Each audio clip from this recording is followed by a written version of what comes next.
శ్రీ దుర్గాదేవి జ్యోతిషాలయం. ప్రేమించిన వారు దూరం అవ్వడం, భార్యాభర్తల మధ్య గొడవలు, విడాకులు, కోర్టు సమస్యలు, స్త్రీ పురుష వశీకరణం, ధనం మరియు బిజినెస్ సమస్యలు, వివాహం ముడిపడకపోవడం, చెడు ప్రయోగ నివారణ మొదలగు ఏ విధమైన సమస్యలు ఉన్నా గురువు గారిని సంప్రదించండి. అన్ని విషయాలు ఫోటో చూసి ఫోన్లో స్వయంగా చెప్పబడును. గురూజీ భవానీ రాజు. Phone number 8919346347. తులారాశి జాతకులు, మీ ఇంట్లోని వ్యక్తులే ఈ రోజున ఇలా చేయబోతున్నారు. మీరు వింటుంది ముమ్మారు వాస్తవమే. ఏం జరగబోతుందో వీడియోలో చూసి తెలుసుకుందాము.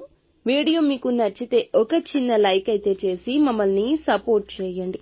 ఇక ఆలస్యం లేకుండా వీడియోలోకి అయితే మనము వచ్చేద్దాము. ముఖ్యంగా వీరి వ్యక్తిత్వాన్ని గమనించుకుంటే గనక చాలా సమయ పాలనకు వీరు ప్రాధాన్యత ఇవ్వడం, దూకుడుగా ఉండడం, శరీర తత్వం ఎలా ఉంటుందంటే ఎంతటి పెద్ద సమస్య అయినా కూడా చిన్నగా భావిస్తారు.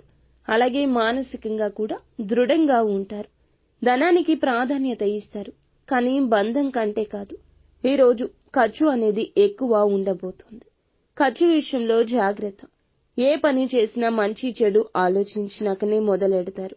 పని పూర్తయ్యే వరకు విడిచిపెట్టరు. సాయశక్తులా యత్నిస్తారు.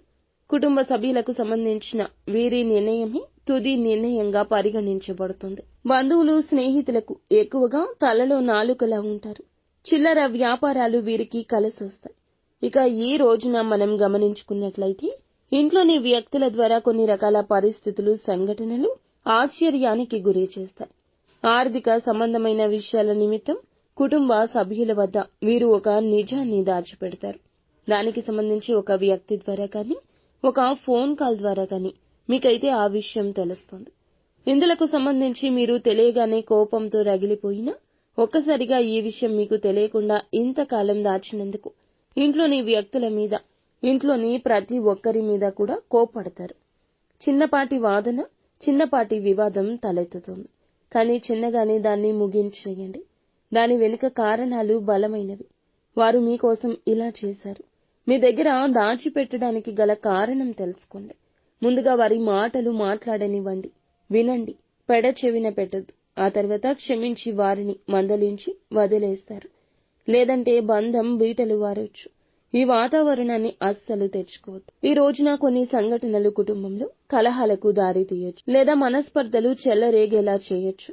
కానీ మీరు జాగ్రత్తగా అనుబంధాలను కాపాడుకోండి.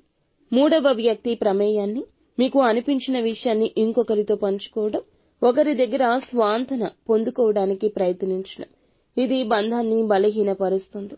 ఈ రోజున కాస్త ఒత్తిడి ఎక్కువగా ఉంటుంది. ఎవరినైతే ఇష్టపడతారో వారి ద్వారానే కాస్త ఒత్తిడి ఎక్కువ కావచ్చు. అలాగే దాచిన విషయం గురించి తెలుసుకుని దానికి ప్రత్యామ్నాయంగా మీరు చేయాల్సిన ప్రయత్నంలో అలసత్వం వహించొద్దు.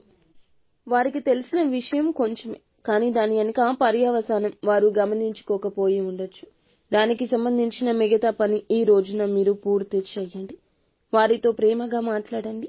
ఇంకా ఏదైనా సమస్య వారికి ఉంటే తెలుసుకుని పరిష్కార మార్గాలను అన్వేషించడం మీ వంతుగా చెప్పడం జరుగుతుంది. ఈ రోజున వారితో మాటామంతి ముచ్చట్లు ఎక్కువగానే కనిపిస్తాయి. అవసరం అటువంటిది. అవసరం అంటే వారికి సంబంధించిన సమస్యను పరిష్కరించే అవసరమే. జీవిత భాగస్వామి పట్ల మీ యొక్క తీరు ఈ రోజు మారొచ్చు. ఇంతవరకు మీరు చేసిన నిర్లక్ష్య వైఖరి ధోరణి ఇక మీదట చేయొద్దు. మీకోసం వాళ్ళు చేసే త్యాగాలు కానివ్వండి, వారు చేసే కష్టం కానివ్వండి, సుఖం కానివ్వండి, ఏదైనా వారికి ఉన్న శ్రమ అంతటినీ కూడా మీ పైనే అంకితం చేస్తున్నారు. ప్రతి ఒక్కటి కూడా ఈ రోజు గుర్తించండి. వారితో కంటికి కానరాని దూరాన్ని తొలగించండి. వ్యాపార లావాదేవీలు, ఉద్యోగ సంబంధిత విషయాల్లో కూడా ప్రతి పని ఈ రోజు అనుకూలిస్తుంది. ఆర్థికంగా లాభం ఉంటుంది. ముఖ్యంగా రియల్ ఎస్టేట్, స్టాక్ మార్కెట్, ధనం సంబంధిత వ్యాపారం చేస్తున్న వారు ఈ రోజున వేగాన్ని పుంజుకుంటారు. పెట్టుబడులు కూడా కొంతకాలం వాయిదా వేయండి. మీరు కాస్త ఆలోచించి రూపాయిని కూడా నష్టంలోకి జమ చేయొద్దు. ఈరోజు పెట్టుబడులకి అనుకూలం కాదు, ప్రతికూల సమయం కావున జాగ్రత్తగా ఉండండి. నష్టం జోలికి వెళ్ళొద్దు. నిత్యం శివారాధన తప్పనిసరిగా చేసుకోండి. అంతా మంచి జరుగుతుంది.